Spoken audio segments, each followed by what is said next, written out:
सुरासुरा सेवित पाद पंकजा करे विराजत कमनीय पुस्तका विदेश्च पत्नी कमलासन प्रिया सरस्वती नृत्य तो वाची में सदा वसुदेवसुतं देवं कंसचाणूरमर्दनं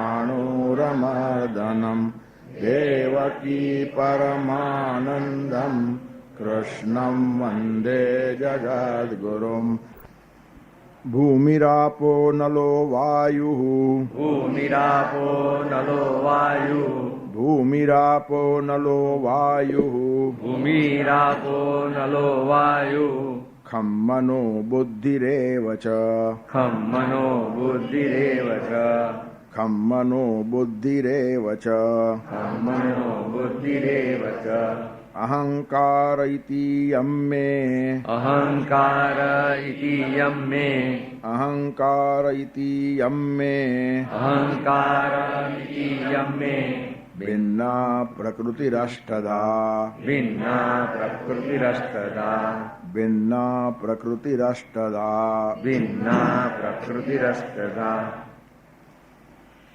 यज्ञात्वा नेह भूयोन्यत જ્ઞાતવ્યમ અવશિષ્યતે જે જાણ્યા પછી કશું જાણવાનું બાકી રહેતું નથી. આવું શ્રેષ્ઠ જ્ઞાન તને હું કહેવાનો છું ને આટલું શ્રેષ્ઠ જ્ઞાન છે તો પણ માણસો ત્યાં જતા નથી. મનુષ્યાણામ સહસ્રેષુ કશ્ચિદ હજારોમાં કોઈક જ આ તરફ વળે. એનું કારણ છે ઉપલબ્ધ વસ્તુ માણસને ખેંચતી નથી, અનુપલબ્ધ વસ્તુ ખેંચે છે. જે નથી મળતું ત્યાં માણસ ખેંચાય, મળેલું જ છે એની કિંમત ઘટતી જાય. પછી એ વિચાર હોય, વ્યક્તિ હોય, વસ્તુ હોય, ગમે તે જે ઉપલબ્ધ થઈ ગયું એની પછી કિંમત ઓછી થતી જાય. ઇકોનોમિક્સમાં એને ધ લો ઓફ ડિમિનિશિંગ રિટર્ન કહેવાય. એમ જેમ જેમ જેમ વધારે વધારે વસ્તુ મળતી જાય તેમ તેમ એની કિંમત ઘટતી જાય. જેને સંસ્કૃત ભાષામાં અતિ પરિચયાદ અવજ્ઞા કહે છે. અતિ પરિચયાદ અવજ્ઞા એટલે લો ઓફ ડિમિનિશિંગ રિટર્ન. જેનો અતિશય પરિચય થયો તેના માટે પછી માન રહેતું નથી, કારણ કે ઠીક છે રોજનો જ છે. હવે કેટલાક માણસો હોય રોજના થઈને પણ જેનું માન ઘટતું નથી, એ અપવાદ છે. રામ લખન સીતા મન બસિયા એ હનુમાનની વિશેષતા છે. રામ લક્ષ્મણ અને સીતાની જોડે આત્યંતિક પાસે રહીને રામનો દાસ એ વેરીના વતનમાં રામને એકલા કેમ છોડે, એક મિનિટ પણ રામને એકલા છોડે નહીં, આટલી હનુમાને રામની સેવા કરી છે. અને છતાં રામ લક્ષ્મણ સીતા બધાના હૃદયમાં વસેલા છે. આવું કોકનું જ બને, નહીં તો સાતત્ય પછી એટલો ભાવ રહે નહીં.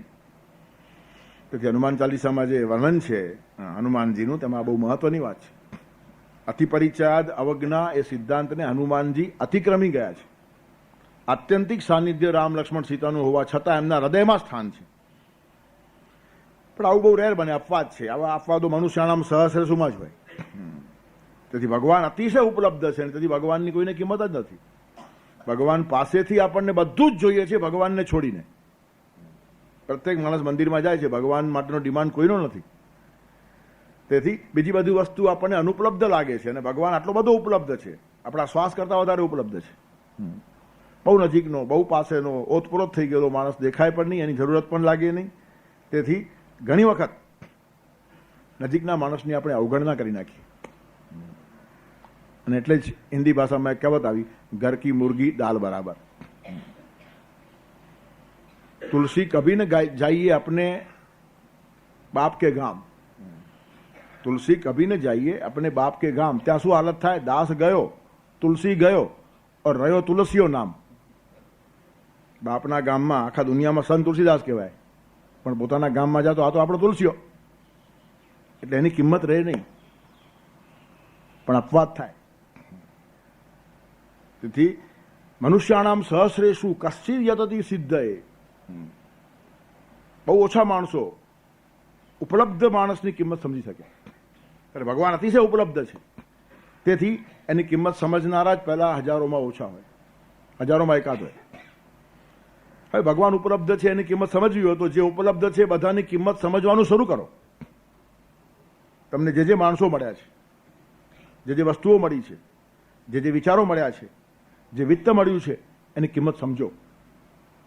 આપણને જે વિત્ત મળ્યું છે એની કિંમત જ નથી મળ્યું એના ઉપર ધ્યાન છે. આપણને જે મકાન મળ્યું છે એની કિંમત નથી મળ્યું એના ઉપર જ ધ્યાન છે. આપણને જે માણસો મળ્યા છે એની કિંમત નથી મળ્યા એના ઉપર જ ધ્યાન છે. દાંત તૂટી ગયા પછી જ્યાં ખાંચો હોય ત્યાં જીભ ફરે તેવી રીતનું આપણું મન ફરે છે. મન આવું અવરચંડુ છે. તમારી પાસે જે નથી ત્યાં જ ફર્યા કરશે અને છે તેનો બધો આનંદ ગુમાવશે. આવતીકાલ નથી મળી એના સ્વપ્ના કરીએ છીએ અને આજે જે છે તેના માટે આપણને ટાઈમ જ નથી. તેથી આજના માટે ટાઈમ ખોઈ બેઠેલો માણસ વર્તમાનમાં જીવતો નથી. ત્યારે પરમાત્મા પણ ઉપલબ્ધ છે. એના માટે જો ભાવ કેળવવો હોય તો બધી જ ઉપલબ્ધ વસ્તુઓ માટે ભાવ કેળવવાની શરૂઆત આ અભ્યાસ છે. મને જે પત્ની મળી તે સારી છે, જગતમાં સૌથી શ્રેષ્ઠ છે એમ લાગવું જોઈએ, તો જ ભગવાન સારું લાગશે. એનું કારણ પત્ની પણ ઉપલબ્ધ છે ને ભગવાન એના કરતાં વધારે ઉપલબ્ધ છે. મને જે મકાન મળ્યું છે તે બહુ સારું છે, પણ મરીન ડ્રાઈવ ઉપર મકાન હોય તો આનંદ નથી. એનું કારણ મુંબઈમાં જ છે, શિમલામાં ક્યાં છે, કાશ્મીરમાં ક્યાં છે, ઉટીમાં આપણું મકાન ક્યાં છે? એ મકાનોમાં એનું ધ્યાન છે, તેથી અહીંયા મકાનોનો આનંદ નથી. એને મરીન ડ્રાઈવનો દરિયો દેખાતો જ નથી. તેથી કાશ્મીરમાં બંગલા ઉપર એનું ધ્યાન છે, હજી ત્યાં આપણો બંગલો થયો નહીં. અને ભગવત કૃપાથી એ પણ થઈ જાય તો એને ચેન નથી. એનું કારણ સ્વિટ્ઝરલેન્ડમાં ક્યાં છે, પેરિસમાં આપણું મકાન નથી. અને એમ કરતા કરતા જે મકાનમાં રહે છે તેનો આનંદ લીધા વગર મરી જનારા મોટા ભાગના લોકો છે. એટલે જે વસ્તુ ઉપલબ્ધ છે તેની કોઈ કિંમત આપણને નથી. પછી એ વ્યક્તિ હોય, વિચાર હોય, વસ્તુ હોય, વિત્ત હોય, અને પરિણામે અતિશય ઉપલબ્ધ આવો પરમાત્મા, એની કિંમત ક્યાંથી હોય? જે મને મળ્યું છે તેમાં જે માણસ આનંદ માણી શકશે તે જ કોઈ દિવસ પરમાત્માનો આનંદ માણવાને માટે લાયક બનશે. એની પ્રી કન્ડિશન જ આ છે કે તમે જ્યાં છો અને જે છો ત્યાં તમને આનંદ લેવાની તમારામાં હિંમત છે તો પરમાત્મા તમારાથી આગો છે જ નહીં. જે માણસો વર્તમાનમાં જીવે છે, વર્તમાને ને કાલે ન પ્રવર્તન્તે વિચક્ષણા, વિચક્ષણ એને કહેવાય. આંખવાળો માણસ, ચક્ષુ, અને તે વિશેષ ચક્ષુ પાછી વિચક્ષણ. વિચક્ષણ માણસ એ છે કે જેને વર્તમાનમાં જીવતા આવડે છે. આવતીકાલ પરમાત્મા જોશે, એના કરતાં સારું શું મને ખબર નથી, ભગવાન જે આપે છે સારું. અને એ જ વાત જુદી જુદી ભાષામાં સંતો આપણને સમજાવે. રામ રાખે તેમ રહીએ, ઉદ્ધવજી રામ રાખે તેમ રહીએ, ફિનિશ, વાત પતી ગઈ. તમારું ટેન્શન જાય, તમારી ચિંતાઓ જાય, તમારી ગરબડ જાય, અને તમે શાંતિથી સ્વસ્થતાથી જ્યાં છો જેવા છો ત્યાં આનંદથી જીવી શકો. અને આ જ મહત્વની વાત છે. નહીં તો જીવશું જીવશું જીવશું એમ કરી કરીને જીવવાનું જ રહી જાય. આટલું આટલું થાય ને પછી વાંધો નહીં, પછી બસ આપણે આમ જ કરવું છે. પણ એટલું કરવા સુધી તમે રહેશો ખરા? 60 વર્ષ સુધીમાં આટલું બરાબર સેટ થાય ને પછી જો, પછી આપણે જીવન પછી 60 પછી જ ખરું જીવવું છે. અને 50મેં વર્ષે જ ગયા તો જીવવાની આખી વાત મનમાં આમને આમ રહી જાય. એટલે કેવું તત્પર શું છે? ગાદલા બિછાવવામાં રાત તો વહી ગઈ, ઊંઘવાનું રહી ગયું ને સવાર થઈ ગઈ. આપણે ક્યારે જશું કશી ખબર નથી. તો જીવવાની શરૂઆત કરો ને આજથી જ. 5 વર્ષ પછી જીવશું ને 10 વર્ષ પછી જીવશું, તો આજે જીવવાની કોણે ના પાડી છે? આવતીકાલે મીઠાઈ મળે તો ખાશું, પણ આજે ટેસ્ટથી સૂકો રોટલો પણ ખાશું. એમાં બી સ્વાદ આવવો જોઈએ. એનું કારણ સ્વાદ મારી અંદર છે, બહાર છે જ નહીં. નથી રોટલામાં સ્વાદ કે નથી મીઠાઈમાં સ્વાદ. તમારો અંદરનો સ્વાદ ખલાસ થયો ને તો મીઠાઈ પણ ઝેર લાગશે. ધન્યો ગ્રહસ્થાશ્રમમાં કહ્યું છે મિષ્ટાન્ન પાનમ ગ્રહે. કોનો ગ્રહસ્થાશ્રમ ધન્ય? જે રોજ મિષ્ટાન જમે છે. તો ડાયાબિટીસ થાય, હેરાન થઈ જાય. રોજ મિષ્ટાન જમે છે એટલે ઘરનું વાતાવરણ એવું હોવું જોઈએ કે જે ખાવ તે મિષ્ટાન લાગે. એ ધન્ય ગ્રહસ્થાશ્રમ. શું ખાવ છો સવાલ નહીં, જે ખાશો તે મિષ્ટાન લાગશે. અને ઘરનું વાતાવરણ કલુષિત હોય તો જે ખાશો તે ઝેર લાગશે. બદામ પાક ને દૂધ પાક પણ ભાવશે નહીં. એનું કારણ વાતાવરણ ખરાબ છે ઘરનું. 36ના આંકડા બધાના. ઉત્તર દિશા તરફ મોઢું હોય અને રેડિયોમાં સંગીત વાગતું હોય. હવે જીવનનું સંગીત ખલાસ થઈ ગયું તો રેડિયો સંગીત ક્યાંથી આવવાનું હતું? એટલે કહેવાનું તાત્પર્ય શું છે? હું જ્યાં છું, જે છું ત્યાં આનંદી છું. એ સમજણ જેને આવશે તે માણસ મનુષ્યાણામ સહસ્રેષુ માયલો થઈ જશે. એટલે એ પણ અઘરું છે, આપણને એ બી આવડતું નથી. ભગવાનની વાત તો દૂર રહી, પણ આપણે આજે હમણાં જ્યાં છીએ ત્યાં સુખી છીએ એમ બોલનારા માણસો કેટલા? મને કંઈ તકલીફ નથી, ભગવાનને જે કરવું હોય તે કરે. આવતીકાલે એનાથી ખરાબ કરવું હોય તો મને વાંધો નહીં, સારું કરવું હોય તો વાંધો નથી. હું રોજ સારું જ સમજવાનો છું. આજે સારું છે સવાલ નહીં, આવતીકાલે પણ આજ જ થવાની છે, આવતીકાલે આવવાની જ નથી. જેવી આવતીકાલ ઉગી કે આજ થઈ જવાની છે. એટલે આજે હું સુખી છું એમ જે માણસ બોલે એ ક્યારેય દુઃખી ન હોય. વેપારીઓ દુકાનમાં બોર્ડ મારે, આજે રોકડા કાલે ઉધાર. ઘણા ભોળા માણસો એમ સમજે કાલે લઈ આવશું, કાલે ઉધાર આપશે. જાઓ એટલે પાછું એ જ પાછી વાંચવાનું, આજે રોકડા કાલે ઉધારનું. કારણ કાલ ક્યારે આવતી જ નથી. તો તમે જો આજે સુખી છો તો કાયમ સુખી છો. એનું કારણ કાલ આવતી જ નથી. રોજ સવારના ઉઠીને જો માણસ બોલે કે આજે હું સુખી છું, day by day in every way I am going to be better and better, રોજ કંઈ ને કંઈ સારું થતું જ જશે, ત્યારે પ્રત્યેક દિવસ જેના માટે શુભ છે, ઉપલબ્ધ વસ્તુમાં આનંદ મેળવવાની ક્ષમતા નિર્માણ થઈ કે ઉપલબ્ધ પ્રભુ તમને સારો લાગશે. તેથી પોઝિટિવ આઉટલુક, વિધાયક જીવન દ્રષ્ટિ આ પાયાની વાત છે. પણ વિધાયક અને પોઝિટિવ વાતો જીવનમાં આવવા લાગે ને તો થોડો સાત્વિક અહંકાર ડેવલપ થવાની સંભાવના છે. હું કેટલો સ્વસ્થ છું, હું કેટલો આનંદી છું, મારા જેવો કોઈ સુખી નહીં, એનો પણ એક અહંકાર નિર્માણ થાય અને તે પાછી દિવાલ બની જાય. અહંકાર ભલે બહુ બારીક હોય પણ તરણાઓ થે ડુંગરા, ડુંગરા કોઈ દેખે નહીં, એક તરણું પણ ભારે પડી જાય. સૂર્યને ઢાંકવાને માટે સૂર્ય કરતાં મોટી ચાદર જોઈએ નહીં, તમારી આંગળી કાપી જે આંખને લગાડી દો, સૂરજ દેખાશે નહીં. તેથી આટલા મોટા ભગવાનને ઢાંકવાને માટે પણ તમે કાફી છો, તમારો નાનકડો અહંકાર પૂરતો છે. સૂર્ય પૃથ્વી કરતાં 13 લાખ ગણો મોટો છે એમ કે છે, અને છતાં આપણે ઢાંકી શકીએ છીએ તેનાથી, આંખની પાંપણથી. આટલી મોટી ચાદર લાવવાની જરૂર નહીં, લાવી શકીએ પણ નહીં આપણે. પણ તમે આંખ બંધ કરો કે સૂર્ય ખલાસ થયો કે નહીં? તમારા આંખના પાપડમાં સૂર્યને ઢાંકવાની ક્ષમતા છે, તેમ તમારા નાનકડા અહંકારમાં પ્રભુને ઢાંકવાની ક્ષમતા છે. અને એટલે પછી કબીરજી જેવાય કેવું પડે, ગુંગટ કે પટ ખોલ તો કે પિયા મિલેંગે. આ પટ છે, એ ખુલે તો સામે પરમાત્મા ઊભો જ છે. પણ મનુષ્યાણામ સહસ્રેષુ કશ્ચિદ અતિ સિદ્ધ. એક તો વિધાયક દ્રષ્ટિ નથી, આપણે જ્યાં છીએ ત્યાં સુખી છીએ, ઉપલબ્ધ વસ્તુનો આનંદ લેવાની ક્ષમતા માણસ કોઈ બેઠો છે. આ પહેલી વાત, પહેલી અગવડ. અને એ જીવનધારા આવી ગઈ કે બીજી અગવડ આવે છે અહંકારની. તેથી અદ્દામપી સિદ્ધાનામ કશ્ચિત. શા માટે? ત્યાં અહંકાર નડે છે. અને અહંકારનું બારીક અને સૂક્ષ્મ રૂપ છે અસ્મિતા. અમને અહંકાર નથી પણ અસ્મિતા છે એમ કહેનારો માણસ પણ ધીરે ધીરે ખલાસ થાય. કારણ કે અસ્મિતા પણ ક્લેશ છે. અવિદ્યા, અસ્મિતા, રાગદ્વેષ, અભિનિવેશ, પંચક્લેશાહ. શાસ્ત્રો એટલા માટે વાંચવા જોઈએ, નહીં તો અસ્મિતા કૂટી મારે માણસ. અસ્મિતા અમુક લેવલ સુધી જ કામ લાગે, ભાઈ છોડી દેવાની. સાંસ્કૃતિક જીવનથી આગળ અસ્મિતા તમારી પાછળ પડે તો તમને હેરાન કરી નાખે. આધ્યાત્મિક જીવનમાં અસ્મિતાનું નામ નિશાન નહીં હોય. સંપૂર્ણ સમર્પણ, ત્યાં અસ્મિતા ચાલે નહીં. સંપૂર્ણ સમર્પણ વગર આનંદ નહીં. તેથી અસ્તામપી સિદ્ધાનામ કશ્ચિન મામ વેતિ તત્વતઃ. ત્યારે આવું શ્રેષ્ઠ જ્ઞાન હું કહેવાનો છું. આવી રીતની ભગવાને પ્રાસ્તવિક ભૂમિકા અહીંયા કરી શરૂઆતના 2-3 શ્લોકોમાં, કે જેને જાણ્યા પછી કશું જાણવા જેવું રહેતું નથી. હવે એ જ્ઞાનની શરૂઆત કરે છે આજથી. જે જ્ઞાન ભગવાન આપવા માગે છે તેની શરૂઆતમાં કહે છે, ભૂમિ રાપો નલો વાયુ ખમ મનો બુદ્ધિ રેવ ચ અહંકાર ઇતિ યમ્મે ભિન્ના પ્રકૃતિ રષ્ટદા. આ મારી પ્રકૃતિ છે, આ મારો સ્વભાવ છે. અષ્ટદા પ્રકૃતિનું વર્ણન છે અહીંયા. ભગવાન 8 પ્રકારની પોતાની પ્રકૃતિ બતાવે છે. એમાં પાછી અપરા અને પરા છે. પરા પછી આગળ કહે છે, પણ આજે અપરા પ્રકૃતિની વાત કરે છે.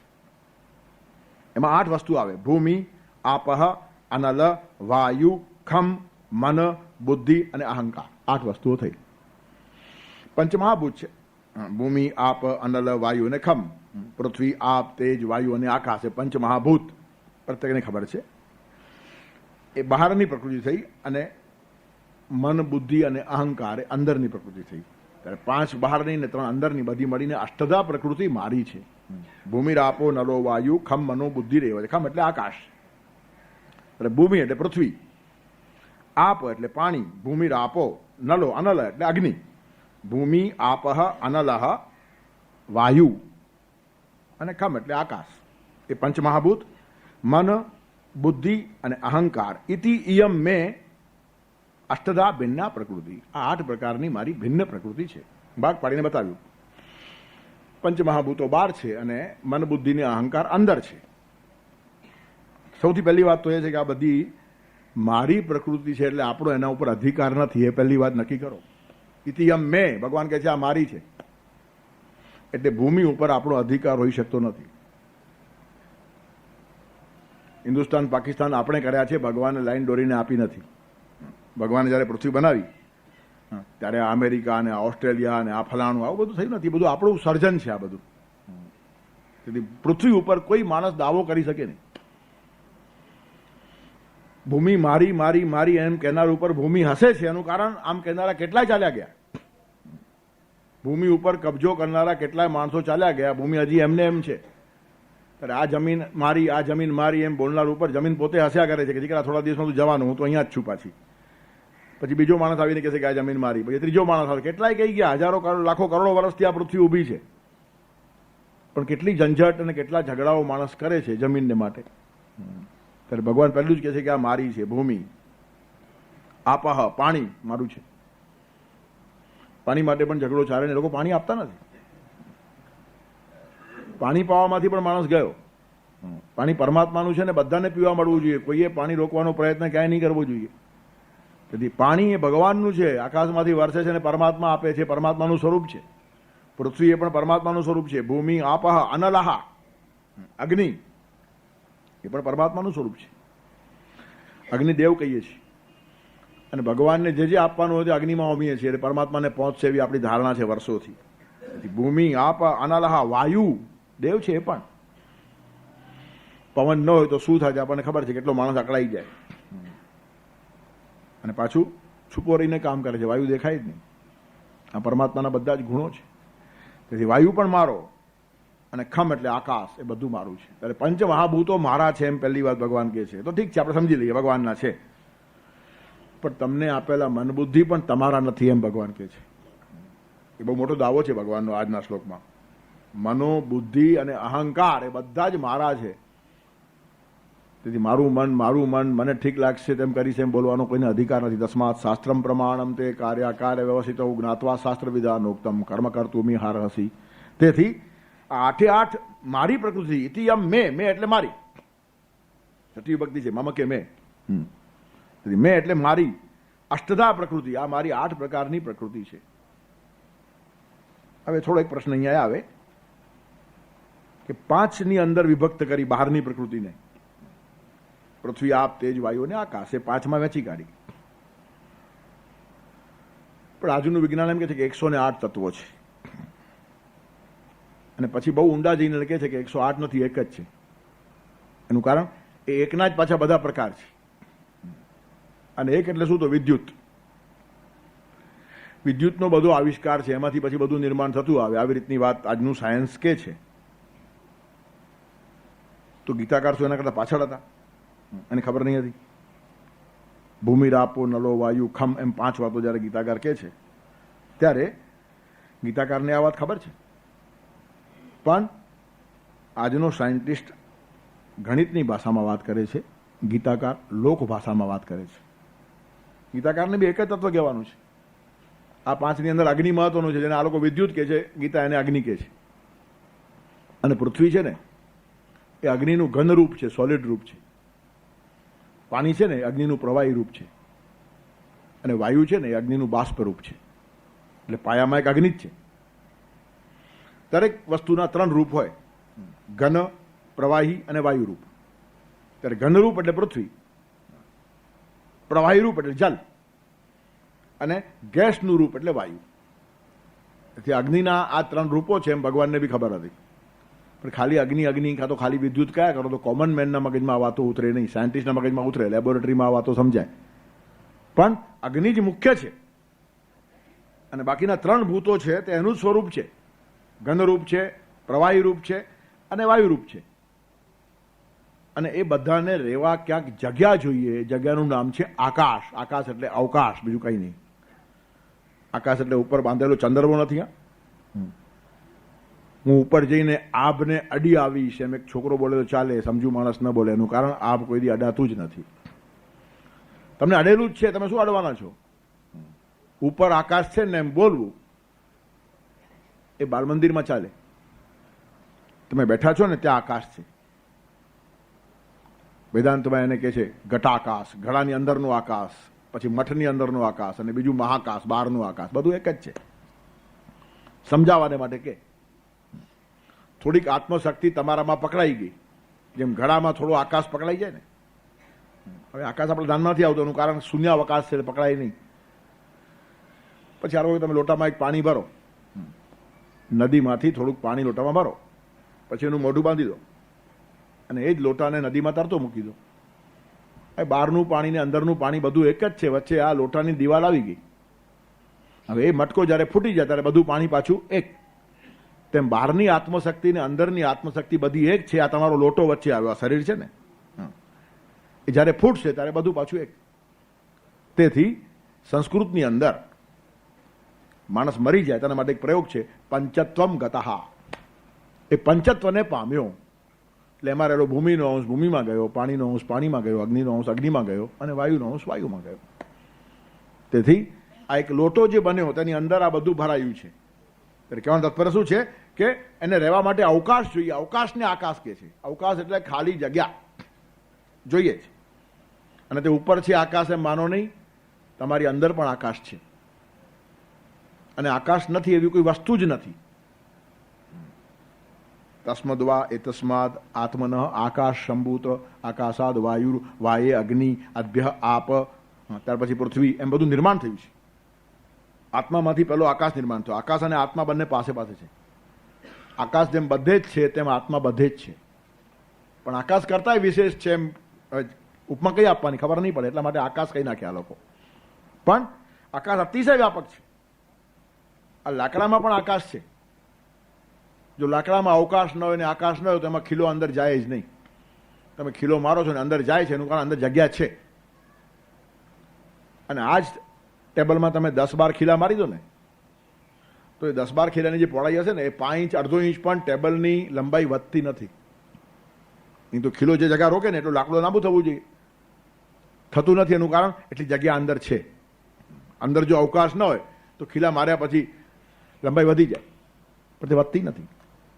ત્યારે આકાશ એટલે ચંદરવો, આકાશ એટલે આ બે કવિઓની ભાષામાં ચાલે, કાવ્યોમાં ચાલે, બાળકોને સારું લાગે. આકાશમાં ચાંદો ઉગે છે, ગરુડ સમાનું વિમાર મારું સરળ ઊંચે ચડશે ને આકાશે જઈ અડશે. અરે અડવાનું છે જ નહીં, તું અડેલો જ છે. આકાશ અહીંયાથી જ છે. હવે એ કલ્પના છે, સાહિત્ય છે, એની બી કિંમત છે. પણ તાત્વિક ચર્ચામાં આવ્યા પછી આકાશ ઉપર છે માનવું એ ભૂલ છે. આકાશ એટલે અવકાશ. તેથી આ બધા જે સ્વરૂપો છે એને રહેવા માટે જોઈએ તેનું નામ આકાશ. એટલે આજનું સાયન્સ જો ખાલી વિદ્યુત કહેતું હશે તો આપણા શાસ્ત્રો પણ ખાલી અગ્નિ જ કહે છે. અને અગ્નિ પૂજા આપણી બહુ પ્રાચીન છે. અગ્નિ ઉપર બધું નિર્ભર છે. પારસીઓના મંદિરમાં તો અગ્નિ 24 કલાક જાગતો જ રહે. એને કહેવાય જ અગિયારી. અગ્નિયારી, અગ્નિ રાખવાનું સ્થાન, તેના પરથી અભ્રંશ થઈને અગિયારી આવ્યું છે. અગ્નિ આ મૂળ તત્વ છે. એનું ઘનરૂપ થાય પૃથ્વી, એનું પ્રવાહી રૂપ થાય પાણી અને એનું ગેસનું રૂપ થાય વાયુ. તેથી આ 3 છે તે અગ્નિના જ પ્રોડક્શન છે.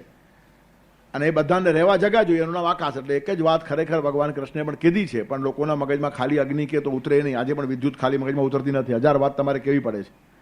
108 તત્વ કેવા પડે અને પછી એક છે એમ અંદર સમજાવવું પડ્યું. પણ બીજા નામો તમારે આપવા જ પડે. તેથી લોકભાષામાં કૃષ્ણ વાત કરે છે, તેથી એમણે કીધું પંચમહાભૂતની ભાષાએ બોલ્યા. ત્યારે ભૂમિ રાપો નલો વાયુ ખમ મનો બુદ્ધિ રેવ છે. ત્યારે અહીંયા 5 તત્વો કહીને અગ્નિ મહત્વનું છે એ વાત સમજાવી. અને અગ્નિની બહુ મોટી કિંમત છે. આપણે અગ્નિ ઉપર જીવીએ છીએ. ઓક્સિજન એ અગ્નિનું સ્વરૂપ છે. ઓક્સાઇડેશન તમારું ચાલતું રહેલું છે. ઓક્સિજન બંધ તો માણસ ખલાસ. તમારું નાક દાબી દેવામાં આવે તો માણસ મરી જાય. શા માટે? ઓક્સિજન મળતું બંધ થઈ ગયું. તમને તમારી અંદરની જે આગ છે ને એ જલતી રાખવાનું કામ ઓક્સિજનનું છે. તેથી આખો માણસ આગ ઉપર જીવે છે. અંદર બહારની બધી વસ્તુઓ અગ્નિ ઉપર નિર્ભર છે. સૂર્ય ન હોય તો આખી પૃથ્વી ખલાસ. સૂર્ય આટલો મોટો ઘોડો છે આગનો, જલતો તેજસ્વી, અને તે આવી રીતની હૂંફ આખા પૃથ્વીને આપે છે. તેથી બધું જ આગ ઉપર નિર્ભર છે. અને આટલું જ નહીં, આપણે ખાલી નાકથી શ્વાસ લઈએ છીએ એ પણ ભ્રાંતિ છે. રૂવાડે રૂવાડે આપણે શ્વાસ લઈએ છીએ. તમારું નાક ખુલ્લું હોય ને પણ આખા શરીર પર ડામરનો લેપ કરો, મરી જવાની સંભાવના છે. એટલે ખાલી નાક શ્વાસ લે છે એ બી ભ્રાંતિ છે. તેથી આ બધા શરીરના અવયવો સાફ એટલા માટે હોવા જોઈએ. ઘસી ઘસીને નાહવાનું એટલા માટે, કારણ કે આ બધા જ કાણાઓ છે એમાં મેલ ભરાઈ જાય ને, જોઈએ એટલી હવા મળે નહીં. રોગના કેટલા બધા કારણો છે. તેથી સારી રીતે નાહવું એ પણ મહત્વની વાત છે. પણ આપણને નાહવા પણ ટાઈમ નથી ને ખાવા પણ ટાઈમ નથી. 2 લોટા ફેંકીને માણસ ભાગ્યો અને 2 કોળિયા મોઢામાં નાખીને દોડ્યો. તેથી નાવું, ખાવું, આની પછવાડે બધું સાયન્સ છે. તેનાથી તમારું આરોગ્ય બહુ સારું રહે. એનું કારણ ઓક્સિજન તમે ખેંચો છો, રૂવાડાઓથી પણ ખેંચો છો. તેથી ડામરનો લેપ માણસને કરો તો માણસ મરી જાય. તમે મીણબત્તી પ્રગટાવો, પ્રગટશે, એના પર એક ગ્લાસ મૂકો, થોડી વારમાં બુઝાઈ જાય છે. છોકરાઓ પ્રયોગ કરે લેબોરેટરીમાં. શા માટે? એ ગ્લાસની અંદર જે હવા હતી એમાં જેટલું ઓક્સિજન હતું એ બળ્યું કે પછી ખલાસ. બળવા માટે ઓક્સિજન જોઈએ, જીવવા માટે પણ ઓક્સિજન જોઈએ. તોફાનથી કદાચ દીવો ન બુજાય પણ ઓક્સિજન ન મળે ચોક્કસ બુજાઈ જાય. કોઈક દીવો તોફાનમાં ટકી જાય પણ ઉપર ગ્લાસ મૂક્યા પછી ટકતો નથી. શા માટે? એને ઓક્સિજન મળતું નથી. તેથી ઓક્સિજન છે, આગ છે, એ બહુ મહત્વની વાત છે. તે આપણા લોકોને ખબર નહીં હતી, આટલા મૂર્ખા નહીં હતા. પણ 5 ભૂતો એટલા માટે ભગવાને કીધા કે લોકભાષામાં એમને વાત કરવી છે. અને એ જ ડાયો માણસ કહેવાય. લોકો જે ભાષા સમજે તે ભાષામાં બોલે ને તે જ માણસ ડાયો કહેવાય. લોકો સમજે નહીં તો બોલવાનો અર્થ શું છે? પછી એ બકવાસ થઈ જાય. તેથી બધું સમજીને પણ લોકભાષામાં બોલવાની હિંમત જેની પાસે છે તે જ માણસ સાચો ગુરુ થાય, તે જ માણસ સાચો શિક્ષક થાય. અને શિક્ષક થવાનો એનો જ અધિકાર છે. A true teacher is one who can immediately come down to the level of the students. વિદ્યાર્થીઓની કક્ષા ઉપર ઉતરી જાય. એટલે કહેવાનું તાત્પર્ય શું છે? પંચમહાભૂતોની વાત ભગવાને કરી ત્યારે એમના મગજમાં એક જ ભૂત છે, અગ્નિ. અને આપણે ત્યાં અગ્નિ પૂજાનું ખૂબ જ મહત્વ છે. જન્મ થાય ત્યારે અગ્નિ, જનોઈ લો ત્યારે અગ્નિ, તપોવનમાં જાવ ત્યારે અગ્નિ, પરણો ત્યારે પણ અગ્નિ, ને મરો ત્યારે પણ છેલ્લે અગ્નિ. બધા જ આપણા સંસ્કારોની અંદર અગ્નિનું મહત્વ જ છે. અગ્નિની ઉપસ્થિતિમાં અને અગ્નિની સાક્ષી જ બધું થાય. તેથી એક મહાભૂત, એના 3 રૂપ: ગંધ રૂપ એટલે પૃથ્વી, પ્રવાહી રૂપ એટલે જલ, ગેસનું રૂપ એટલે વાયુ, અને એને રહેવા માટે જે સ્થાન જોઈએ એનું નામ આકાશ. એમ મળીને 5 થઈ ગયા કે નહીં? પૃથ્વી, આપ, તેજ, વાયુ ને આકાશ. ત્યારે આ 5 બહારની પ્રકૃતિ, તેવી રીતની 3 અંદરની, મન, બુદ્ધિ અને અહંકાર તમારી અંદર પડેલા છે. એ પણ મહારાજ છે. એના પર પણ તમારો દાવો નહીં કરો.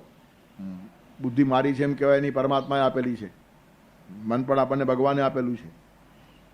અને અહંકાર પણ ભગવાનનો જ છે, એટલે એને સોંપી દેવાનો છે. બીજાનો હોય તો એના પર અધિકાર સ્થાપિત ન કરાય. આમાં વાત સમજવાની મૂળ આ છે. ઇતિયમ મેં, આ બધી જે પ્રકૃતિ છે અષ્ટધા, ઇતિ મેં એટલે મારી છે એમ ભગવાન સ્પષ્ટ કહે છે. તો આ અપરા પ્રકૃતિથી ઉપર જવું જોઈએ, બિયોન્ડ. અપરા એટલે નાની, પરા નહીં. પરા એટલે શ્રેષ્ઠ. પરા આવતા શ્લોકમાં આવે જ છે. નેક્સ્ટ શ્લોકમાં પરા વિશે વાત કરશે. અપરા એટલે જરા નીચેની, ને પરા એટલે ઉપરની. આપણે બધા ઉપરના જ છીએ, એનું કારણ પરાઓમાં રહીએ છીએ. હા, આ બધું મૂળું એક પરું જ છે ને. હા, હું તો હંમેશા ગૌરવથી કહું, અમે બધા પરા વિદ્યાવાળા. કેમ? પરામાં રહીએ. તેથી પરાની વાત ભગવાન આવતા શ્લોકમાં કરવાના જ છે. ત્યારે આજે અપરા પ્રકૃતિ કીધી. આ અપરા પ્રકૃતિ છે, એના કરતાં જુદી એક પ્રકૃતિ છે. એની ચર્ચા પછી થશે. પણ ભૂમિ, આપો, નલો, વાયુ, આ બધું મારું છે. આપણને આપ્યું છે. આપ્યું છે તો શું કરવાનું? એને સમજી લેવાનું, એનાથી પાર જવાનું. સૌથી પહેલા ભૂમિ પરમાત્માની છે, તો ભૂમિ જોડે દુર્વ્યવહાર થાય નહીં. સવારના ઉઠતી વખતે ભૂમિને આપણે નમસ્કાર કરીએ છીએ. એનું કારણ માં છે. અને આખો દિવસ એના ઉપર નાચવાના છીએ. કોઈના છાતી ઉપર પગ મુકાય કે ન મુકાય, પૃથ્વીના છાતી ઉપર રોજ પગ મૂકીએ છીએ આપણે. તો સવારના પહોરમાં પહેલી ક્ષમા માગી લેવાની કે એ તું માં છે, તારી છાતી ઉપર પગ મૂકવું નહીં જોઈએ, મને ખબર છે, પણ તેના વગર મારો વ્યવહાર ચાલે એમ છે જ નહીં.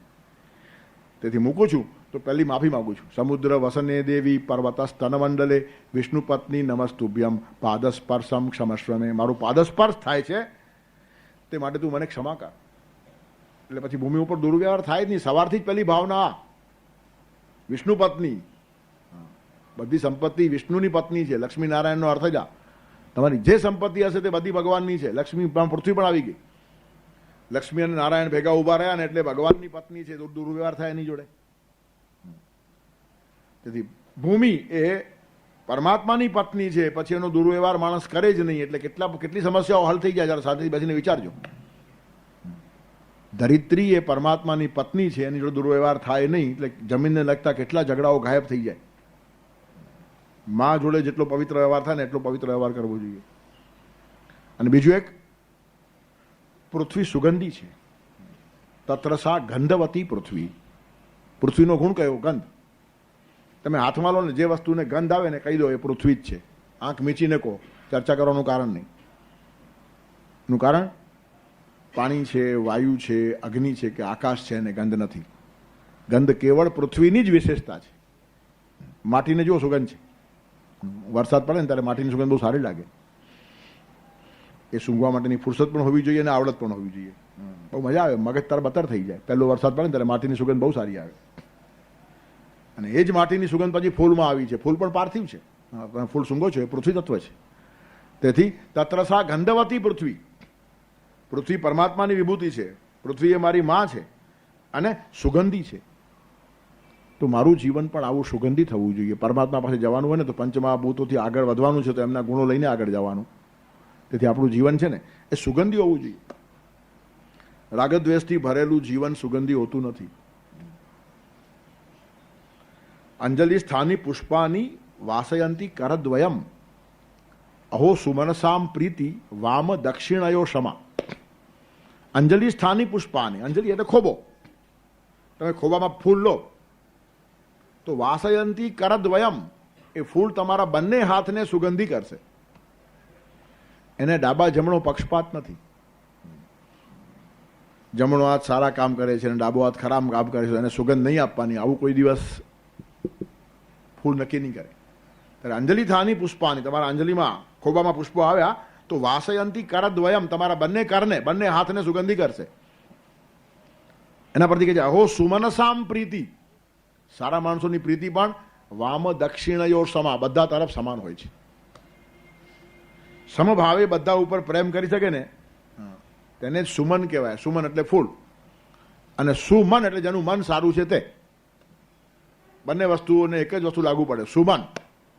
અહો સુમનસામ પ્રીતિ, ફૂલોની પ્રીતિ બંને હાથ તરફ હોય છે, તેમ સારા મનવાળાની પ્રીતિ પણ બધા ઉપર હોય છે. નહીં સંહરતે જ્યોત્સનામ ચંદ્ર ચાંડાલ વેશમની, ચંદ્ર કોઈ દિવસ ચાંડાલની ઝૂંપડીમાંથી પોતાની ચાંદની પાછી ખેંચી લેતું નથી. ખાલી સજ્જનોને જ હું ચાંદની આપીશ, દુર્જનને નહીં આપું, એવું ચંદ્ર કોઈ દિવસ નક્કી કરે નહીં. અટકને દુશ્મન કોણ કરે? જીવન જ 4 દિવસનું છે. અને કાંટાને પણ એનું પોતાનું મહત્વ છે. કાંટા ખરાબ નથી, ફૂલના રક્ષણને માટે કાંટા છે. કાંટા પણ ફૂલ ઉપર ભગવાને જ મૂક્યા છે. એ જો ધ્યાનમાં આવી જાય ને તો કાંટાનો પણ દ્વેષ નહીં થાય. પરમાત્મા કઈ વસ્તુ શા માટે કરે છે ને એ સમજવા માટે આપણી બુદ્ધિ બહુ ટૂંકી છે. તેથી ખરેખર જો આપણે ડાયા હોઈએ ને તો ભગવાનની પ્રત્યેક કૃતિમાં વાહ વાહ કહેવા સિવાય બીજો આપણો કોઈ અધિકાર નથી. તું તો વસે સંગ મારી સદા, વિશ્વ બનાવ્યું તે વાહ ભાઈ વાહ. બસ વાહ ભાઈ વાહ જ કહેવાનું, બીજું કંઈ કહેવાનું જ નહીં. મેં આ ગીત લખેલું રાજસ્થાનમાં.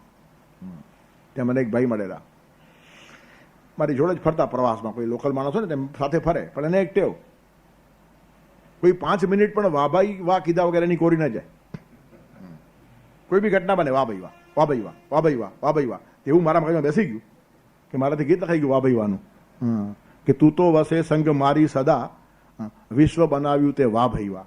આપણું આટલું જ કામ, વાહ ભાઈ વાહ જ કહેવાનું. ફૂલ ઉપર કાંટા બનાવ્યા, વાહ ભાઈ વાહ.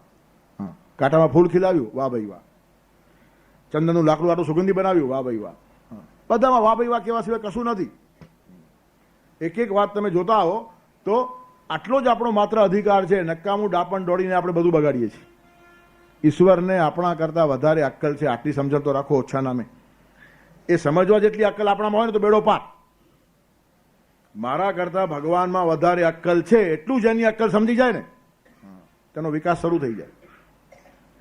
પણ આપણે ભગવાન કરતાં પોતાની જાતને ડાયા માનીએ છીએ અને ભગવાનને વારંવાર પૂછીએ છીએ કે આમ કેમ થાય છે એમ. તો હવે તું કર, હવે ચાર તને સોંપી દઈએ.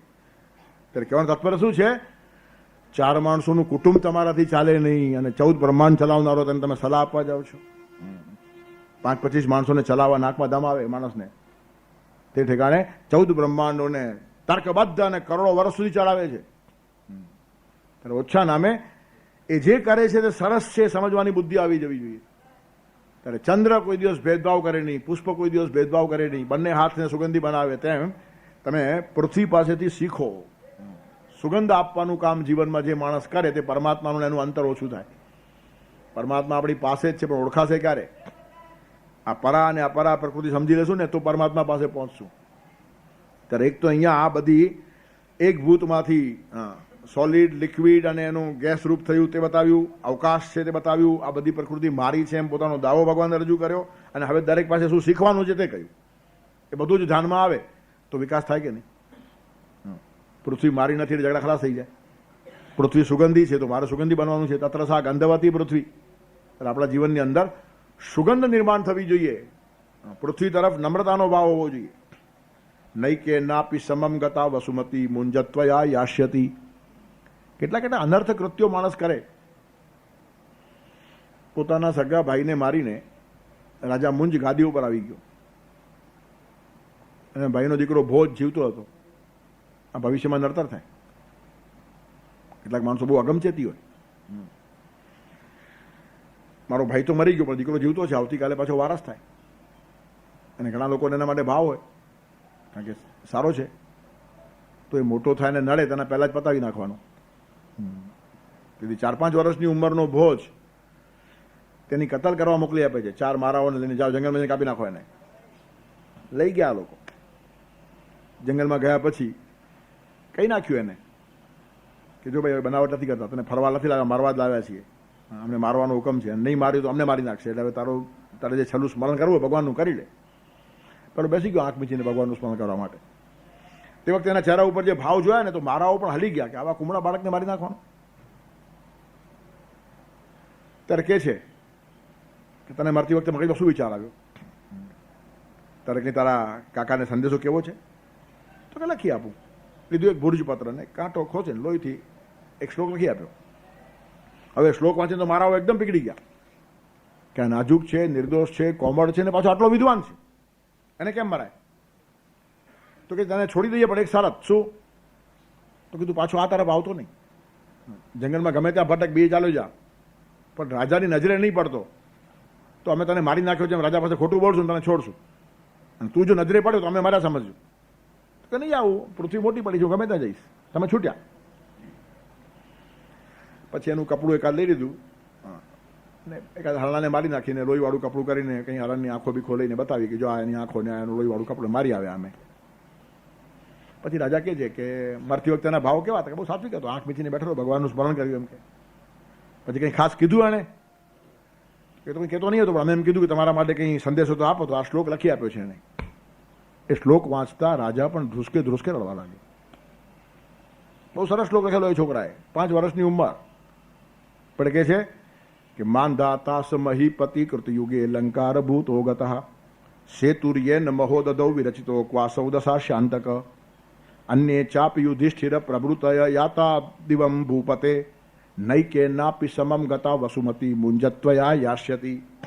માંધાતા સમહીપતિ કૃતયુગે લંકાર ભૂતો ગતઃ. કૃતયુગ, સતયુગની અંદર માંધાતા નામનો રાજા થયો, જેના નામથી હજી આપણે કહીએ છીએ તો કયો મોટો માંધાતા આવ્યો. એટલે માંધાતા આટલો મોટો હતો. માંધાતાની આટલી મોટી શક્તિ સતયુગમાં મોટો હતો. કલયુગમાં તો કોઈ પણ મોટો થઈ જાય, એનું કારણ ઘણા ખોટા હોય, તમારે એકાદ મોટો તરત દેખાઈ આવે, પણ સતયુગમાં બધા જ મોટા હોય. અને તે વખતે એનું નામ મોટું. આવી રીતનો માંધાતા ગયો આ દુનિયામાંથી. માંધાતા મહીપતિ કૃતયુગે અલંકાર ભૂતો ગતઃ. સતયુગનો અલંકાર એવો માંધાતા ગયો. સેતુર્યેન મહોદદૌ વિરચિતઃ ક્વાસૌ દશાસ્યાંતક. મહાસાગર ઉપર જેને સેતુ પુલ બાંધ્યો અને દશાસ્યાંતક રાવણને માર્યો, તે રામ આજે ક્યાં છે? દેખાતા નથી. અન્ય ચાપી યુધિષ્ઠિર પ્રભૃતય યાતા દિવમ ભૂપતે. યુધિષ્ઠિર જેવા કેટલાય ધર્માત્મા રાજાઓ આ જગતમાંથી ચાલ્યા ગયા, સ્વર્ગમાં ગયા. યાતા દિવમ ભૂપતે નૈકે નાપી સમમ ગતા વસુમતી. પણ વસુમતી એટલે પૃથ્વી કોઈની જોડે ગઈ નહીં. પણ મુંજત ત્વયા યાસ્યતિ. હે કાકા મુંજ, મને એમ લાગે છે કે આ લોકો જોડે ભલે નહીં ગઈ પણ તમારા જોડે આવવાની જ છે, નહીં તો રાજ્ય માટે આવું હલકું કામ તમે કરો નહીં. પીગળી ગયો રાજા કે 5 વર્ષના છોકરાને જે અક્કલ છે મને અક્કલ નથી. માંધાતા ગયો, રામ ગયા, યુધિષ્ઠિર જેવા ધર્માત્માઓ ગયા, કોઈ પૃથ્વીને પોતાની જોડે લઈ ગયું નહીં. અને એ જ પૃથ્વી ઉપર મારો કબજો રહે, તેથી આ નિર્દોષ બાળકને હું મારી નાખું છું. મારા જેવો હીન, ઘાતકી અને હલકો માણસ બીજો કયો હોય? ધ્રુસકે ધ્રુસકે રડી પડ્યો અને પ્રાયશ્ચિત કરવા લાગ્યો. ત્યારે પેલા મારાઓ કે છે, રાજા સાહેબ અમને અભય આપો તો એક વાત કહીએ. તો કે અભય, તો આ શ્લોક વાંચીને તમને જે અસર થઈ ને અમને પણ અસર થઈ, એટલે અમે એને મારી શક્યા નથી, એ છોકરો જીવે છે. શું વાત કરો છો? તમને મોમાગ્યું ઇનામ આપીશ, તમે બહુ સારું કામ કર્યું છે ન મારવાનું. દોડતો ગયો, ભોજને લઈ આવ્યો, સિંહાસન પર બેસાડ્યો અને પોતે કેરટેકર તરીકે સાથે રહ્યો. ત્યારે કહેવાનું તાત્પર્ય શું છે કે અનંત લોકો પૃથ્વીમાંથી ગયા પણ પૃથ્વી કોઈની જોડે ગઈ નહીં, અને છતાં અનન્વિત કૃત્યો પૃથ્વી માટે, ધરતી માટે, જમીન માટે માણસ કરતો હોય છે. ક્યાંથી ને ક્યાંથી કેટલું ખેંચી લેવાનું. How much land does a man need. ટોલ્સ્ટોએ એક વાર્તા લખી છે. માણસ ગમે એટલો દોડે પણ આખરે જમીન જોઈએ કેટલી એને? 3.5 ગજ. એની કબર થાય આટલી જમીનનો એ માલિક, ભલે એની પાસે હજારો એકર જમીન હોય, પણ મરી જાય ને ત્યારે આટલી જ જોઈએ. તે પણ એ લોકોમાં જોઈએ, આપણામાં નહીં. હા, આપણને 1 ફૂટ જગા જોઈતી નથી, પતાવી જ નાખે, ખટપટ જોઈએ જ નહીં. હા, જમીનની અછત છે. હવે લોકો પતાવે છે, સમજી ગયા એ લોકો. એ લોકો કહે છે તમે લોકો ડાયા છો. અગ્નિ સંસ્કાર એ શ્રેષ્ઠ સંસ્કાર છે. જમીનની પણ અછત છે. જમીનના ભાવ એટલા વધી ગયા કે 5-10 લાખ રૂપિયા મૂકી જાય તેની જ ખબર બની શકે આટલી જમીન મોંઘી છે. બેટાઈ જેવું કંઈ શરૂ નથી. ત્યારે કહેવાનું તાત્પર્ય બાળી નાખનારા માણસો કેટલા ડાયા હતા. પૃથ્વી, આપ, તેજ, વાયુ ને આકાશ, સૂક્ષ્મમાં જવાનું. પૃથ્વી સ્થૂળ છે, વાયુ એના કરતાં સૂક્ષ્મ, અગ્નિ એના કરતાં સૂક્ષ્મ. તેથી અગ્નિ સંસ્કાર સૌથી શ્રેષ્ઠ. એનું કારણ વાયુ દેખાતો નથી ને આકાશ ખબર નથી. તો સૂક્ષ્મમાં સૂક્ષ્મ અવેલેબલ કયું? અગ્નિ. તેના તરફ લઈ ગયા છે. તેથી સૂક્ષ્મમાં હંમેશા વિકાસ છે. ત્યારે સ્થૂળથી સૂક્ષ્મ તરફ જવું. કેટલાક જમીનમાં દાટે છે, કેટલાક પાણીમાં વહેતું કરી મૂકે છે. જમીનમાં દાટનારાઓ જમીનની અછત ઊભી કરે છે, પાણીમાં વહેતું મૂકનારા પાણીને બગાડે છે. બાળી નાખનારા શ્રેષ્ઠ છે. તેથી અગ્નિ સંસ્કાર એ શ્રેષ્ઠમાં શ્રેષ્ઠ વાત છે. ઓછામાં ઓછી હાનિ થાય, ઓછામાં ઓછી દુર્ગંધ થાય. ત્યારે કહેવાનું તાત્પર્ય શું છે કે અગ્નિથી જ બાળી નાખીએ એટલે જમીનની જરૂર જ નહીં. જે 1 ફૂટ જમીન પણ આપણને જરૂર નથી પડતી તેના માટે કેટલા ઝઘડાઓ. તમે કોર્ટમાં જાઓ તો હજારો કેસો બધા એના જ હશે. આને 5 ફૂટ આની પચાવી પાડી ને આને 2 ફૂટ આની પચાવી પાડી અને 1 ફૂટ લીધા વગર બધા જવાના છે પાછા. ત્યારે કહેવાનું તાત્પર્ય શું છે? ભૂમિ મારી છે એમ ભગવાન કહે છે. આ જો મગજમાં એકવાર વાત ઉતરી જાય ને તો કેટલું સ્વસ્થ જીવન થઈ જાય. કેટલી બધી ખેંચતાણ, કેટલી દોડધામ, કેટલી મારામારી, કેટલી સમસ્યાઓનો ઉકેલ સરળતાથી મળી જાય. ત્યારે પૃથ્વી પરમાત્માની છે એક વાત. તેથી એના માટે ઝઘડો કરાય નહીં. પૃથ્વી ગંધવતી છે તો મારું જીવન સુગંધિત થવું જોઈએ. જેને રાગદ્વેષ રહિતતા આવશે એટલું મારું જીવન સુગંધિત થશે. પછી આપ એટલે પાણી. પાણીનો બહુ મોટો મહિમા છે. પંચમહાભૂતમાં પાણી એટલે પણ જીવન છે. સંસ્કૃતમાં પાણી માટે જીવન શબ્દ વાપરે છે. પાણી એટલે જીવન. તમે ઊંઘમાંથી ઉઠો ને જરાક પાણીની છાલક મારો તમે તાજા થઈ જાઓ, એકદમ ફ્રેશ થઈ જાઓ. કંટાળેલો માણસ પણ જુઓ, જ્યાં પાણી હોય ત્યાં ફરવા જાય. ફરવાના બધા સ્થળો મોટા ભાગે તળાવ કિનારે, સરોવર કિનારે, નદી કિનારે, સાગર કિનારે હોય છે. શા માટે? માણસને પ્રસન્ન થવું છે. અને પ્રસન્ન વારી, કાલિદાસ કહે છે વારી એટલે પાણી. પાણી એ જ પ્રસન્નતા આપનાર છે. પ્રસન્ન વારી સ્પૃહણીય ચંદ્રમા. આકાશની અંદર ચંદ્ર છે, તમને શાંતિ આપે, અને સાગર તમને જીવન આપે. તેથી સાગર કિનારે માણસો ફરવા જાય. આજનો દિવસ પણ સાગર પૂજનનો છે ને દરિયાલાલની પૂજા કરે છે. કચ્છી 9 વર્ષ. તે ધ્યાન રાખવું જોઈએ પાણીની કેટલી મહત્તા છે. પાણી વગરનો માણસ શું કામ? કચ્છમાં લોકો કહે છે પાણીની અછત છે, પણ કચ્છના માણસ બધા પાણીદાર છે. એક કચ્છી પાણીદાર. કચ્છી માણસ ઢીલો પોચો હોય જ નહીં. મને એકવાર કોઈ કીધેલું કચ્છી માટે કંઈ કહો, પછી મેં કચ્છીમાં જ કીધું, કચ્છી માળું અસી અસાંજો વતન વાલો કચ્છ. ટાપ ટીપ બહુ બોજો નતા પણ દિલ જા અસી સ્વચ્છ. કચ્છી માણસ આવો હોય, એનું દિલ સાફ હોય. અને અગવડમાંથી જે માણસ આવે ને હંમેશા મહાન થાય. અછત, અગવડ, તકલીફો ભોગવીને જે આવે ને તે જ માણસ મોટો થાય. સગવડમાં માણસ મોટો થાય એવા દાખલા બહુ ઓછા હોય. જેટલી માણસ અગવડ ભોગવે ને એટલો માણસ મોટો થાય, સાહસિક થાય. દુનિયાની અંદર નકશા ઉપર જેટલા દેશ છે એમાં ઘણાના નામો પણ આપણને ખબર નહીં હશે, પણ ત્યાં જાઓ તમને કચ્છી માણસ મળશે. દુનિયાનો એક પણ દેશ એવો નહીં. સાહસ જે સથવારે ક્યાંય કમ દુનિયા મેં ગચ્છ, હાથ મેં ગળો કમ કદે પણ છડ્યું નતા હાથવચ. એનું નામ કચ્છી. કામ હાથમાં લે નહીં, લે તો પૂરું કરીને જ છોડે. તેથી કચ્છી માણસની એક વિશેષતા છે. અને ડર નથી. સાહસિક માણસ ડરે નહીં. ધ્રજો નતા દુનિયા મેં કહેશે વ્યો મણીજી વેચ. ક્યાંય પણ બેસે 100-200 માણસની વચમાં આવીને ગભરાય નહીં. સાચુકલા હોઈએ તો ચોરે જઈ બેસીએ, જોવાને ગામ ભલે આવે. એમાં છે શું? ડરે કોણ? ખોટો માણસ ડરે.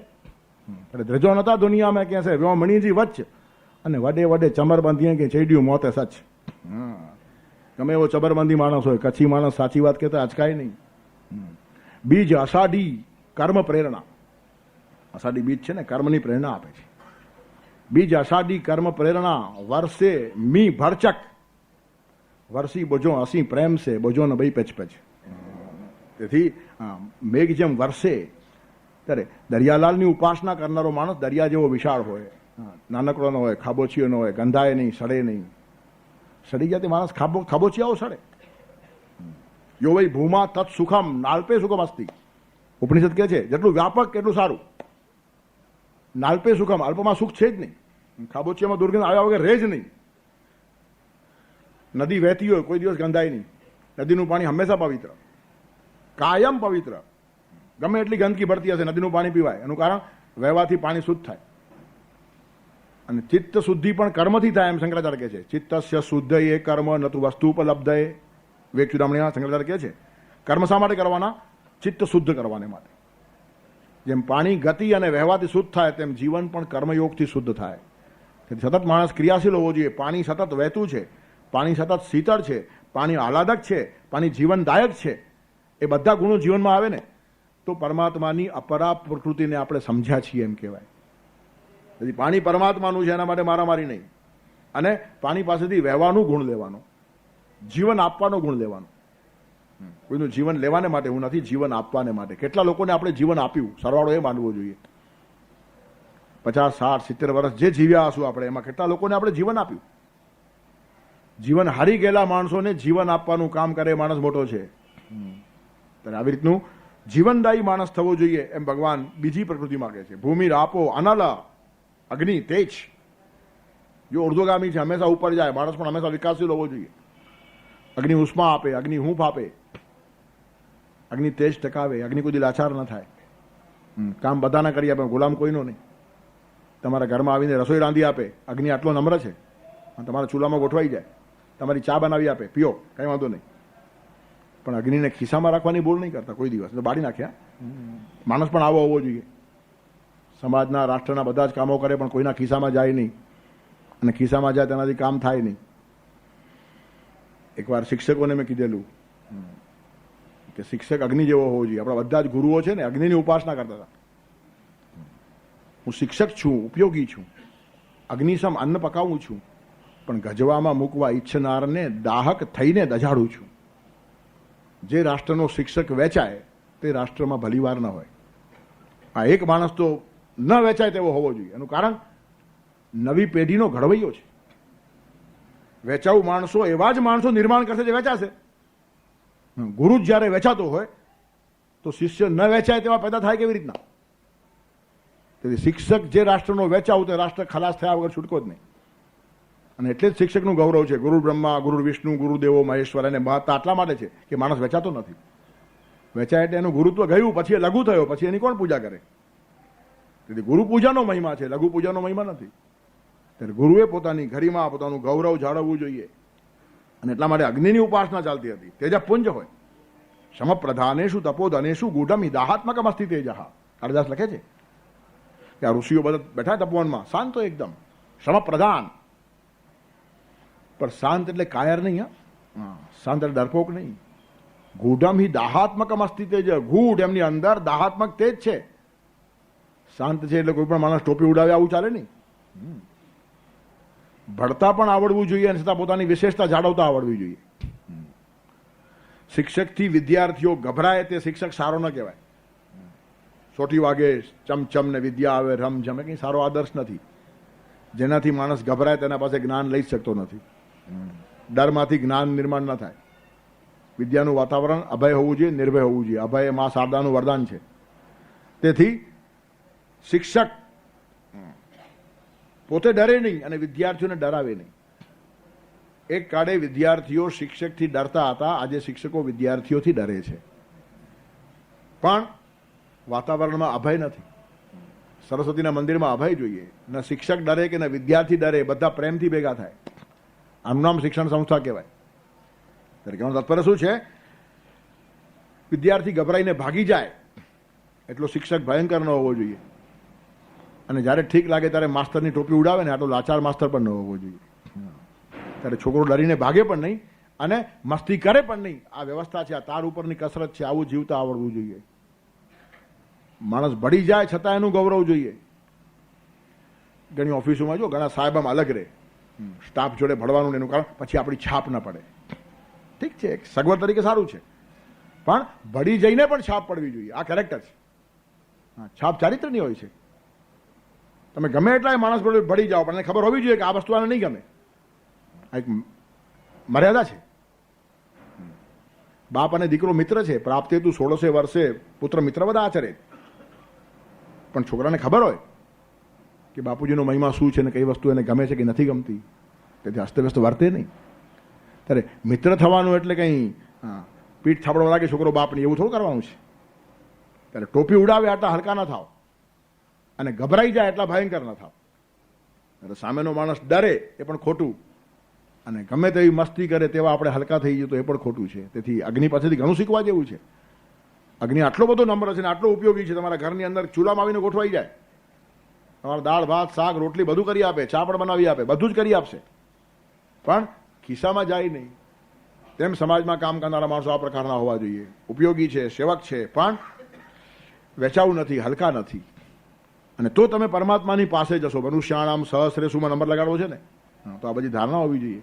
તેથી ભગવાન સ્ટેપ બાય સ્ટેપ એક વાત મૂકતા આવે છે. ખેડૂતનું વાયુ, રૂપરહિત સ્પર્શવાન વાયુ, એને રૂપ નથી પણ સ્પર્શીને ખબર પડે. વાયુની આપણને અનુભૂતિ છે, દેખાતો નથી.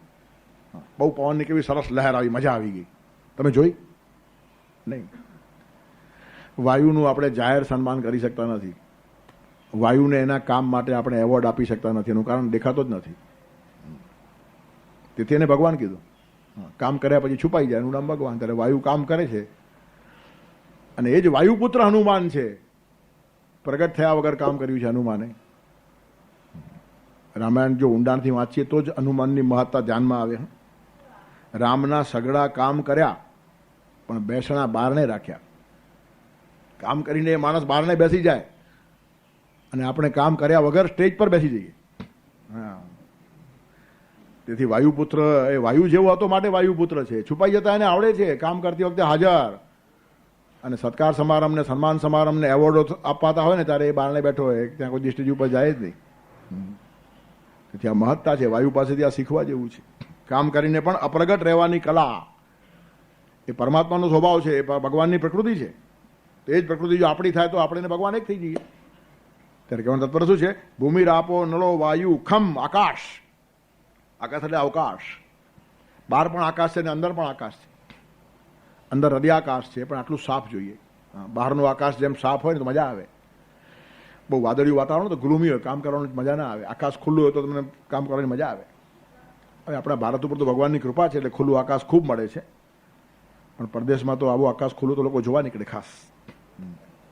તેથી ભારત એ ગિફ્ટેડ ભૂમિ છે.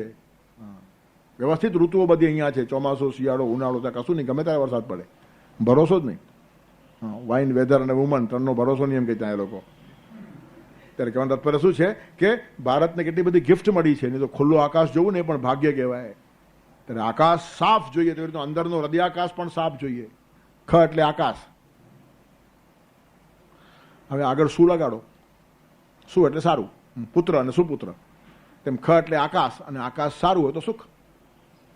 હૃદયાકાશ, હૃદય સાફ હોય તે માણસ સુખી, અને આકાશ મેલું હોય તો દુઃખ. ત્યારે કયો માણસ દુઃખી? જેનું હૃદય મેલું હોય દુઃખી, અને જેનું હૃદય સાફ એ સુખી. સુખ દુઃખની છેલ્લી વ્યાખ્યા છે. ખ એટલે આકાશ કરી નાખો. સુખમાં પણ ખ છે, દુઃખમાં પણ ખ છે. એકમાં દુષ્ટ આકાશ છે દુઃખ, અને એકમાં સુષ્ઠું સરસ આકાશ છે સુખ. તેથી હૃદય આકાશ જેટલું સાફ એટલો માણસ સુખી, અને હૃદય જેટલું મલિન એટલો માણસ દુઃખી. તેથી બહારનો કોઈ માણસ આપણે દુઃખી કરે છે માનો જ નહીં. આપણું હૃદય મેલું થયું હશે, ક્યાંક ગડબડ થઈ છે. તમારું પોતાનું હૃદય સાફ હોય ને, દુનિયાની વાત જવા દો, ભગવાનની પણ હિંમત નથી કે તમને દુઃખી કરી શકે. ઉદ્ધરે જ આત્મના આત્માન એમ કહેવાવાળી ગીતા છે. તેથી સુખ દુઃખ ભગવાન પણ આપતા નથી, તમારે પોતે જ મેળવવાના છે. એટલે જેટલું હૃદય સાફ હશે ને એટલો માણસને સુખ મળશે, ને જેટલું હૃદય દુષ્ટ અને કલુષિત થયું તેટલું દુઃખ આવીને ઊભું રહેશે. એટલે ભૂમિ રાપો નલો વાયુ ખમ મનોબુદ્ધિ રેવ છે. મન એ પણ પરમાત્માએ આપ્યું છે. મારા મનમાં ઉતરતું નથી ને મને આ ફાવતું નથી ને મારું મન કરીને એવી બધી આપણે કબજો જમાવ્યો છે કે ભગવાન જેવા ભગવાનને પણ આ મારું છે એમ દાવો કરવો પડે છે. એનું કારણ પચાવી પાડશે કબજો બળવાન. ભગવાનને બી ડર છે કે ખાઈ નાખશે અને હેરાન થશે પાછો. તેથી મન ભગવાનનું છે અને ભગવાનને આપી દેવું જોઈએ. ભગવાન એ જ માગે છે, મય્યે વ મન આદસ્વ મયી બુદ્ધિ નિવેશય. પણ આપણું મન છે ને કાબુમાં રહેતું નથી. તોફાની બળદ, તોફાની આખલા જેવું મન છે.